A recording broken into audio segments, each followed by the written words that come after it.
particular story, we now take you to Rustenburg, where a tense situation is brewing over alleged home invasions. News from Africa reporter Zintle Kanyana has been investigating that story. Let's cross over live to her now. Good afternoon, Zintle. Thank you for your time and for joining us this afternoon. Talk us through the latest developments with regards to that particular investigation that you're following up on.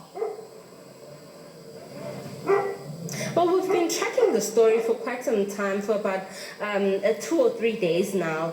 The alleged invasions that are currently happening in Rustenburg, in mine houses in the area. Now, our information that we received was that there's been quite a few mine houses in the area that have been illegally invaded during the lockdown. And we came here this morning to investigate that story. We spoke to a self-confessed invader himself, saying why they are moving into these houses illegally. But just a few minutes ago, we got a call out that yet again, another alleged invasion is taking place. And it seemed as though the invaders are forcefully removing one of the ladies that were moving into one of the homes here. And that is why there was this tense scuffle happening. I just want to move out of frame so that you see the situation here. There are various security companies. As you can see, there's a lot of SAPS that have responded to this call. Earlier on, we did see as well the SANDF coming through to this particular location. This alone, these visuals that we're giving to you live, show the tense situation in this area because of this continuous invasions and these alleged takeovers that are happening here.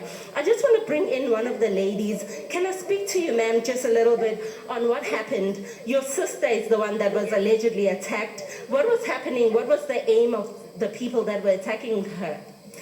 I believe it was to take over the house, like they did previously. Now, in this past time, they were taking a lot of houses in Rustenburg.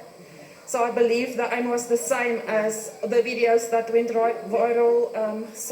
That is why I was afraid that the same is going to happen with my sister. Yes. Was your sister injured in any way during the scuffle? What exactly happened according to your sister? No, there was no scuffle, but she was afraid because she was with the kids in the house. And the way in which they called her to the gate and in which they said that they are leasing this house, that is what scared her and the kids in the house and made her to lock herself inside. Thank you so much. So this event that the lady has just spoken about seems to be the strategy or the way that these people are kind of taking over these houses. It seems very forceful. Just a few weeks ago, a video went viral of a security personnel that was trying to stop this invasion in one of the houses, and he was severely attacked with spades and various building equipment and ladders and so forth. So it seems as though this is the culture that's happening here. And like we've spoken as well, it seems as though this is what is happening in the area.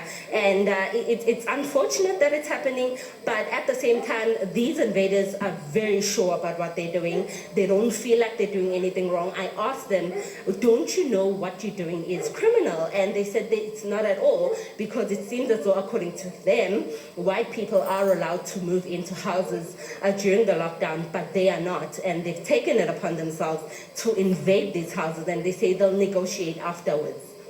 And now, Zintle, before I let you go, it's seemingly a recurring problem, as you've mentioned, that this is not the first time that such an incident is indeed taking place in that particular area. However, then, we're also seeing the presence of SAPS members as well as private security. But I'm quite interested in finding out with regards to other relevant authorities coming into the picture and trying to really, some sort of way, find a mediation process with regards to the situation that's unfolding in our eyes at the moment.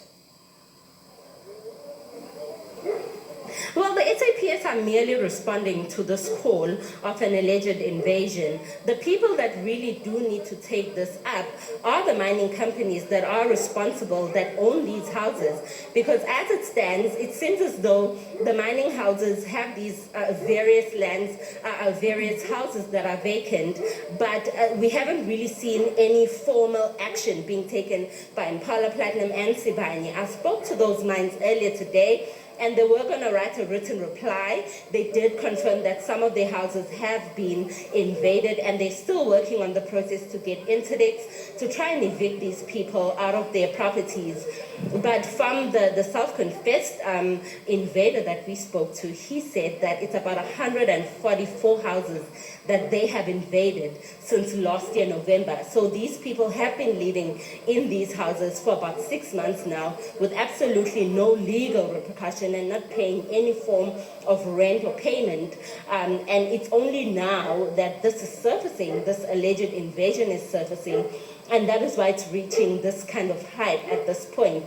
But the police are just merely responding to the call that happened here. What will unfold after here, whether these alleged invaders will be arrested or anything of that sort, we will be here to find out and give our viewers live updates on that. But as it stands, it's just a response to the incident that just happened here. All right, Zintle, we'll leave it there for now, but thank you so much for those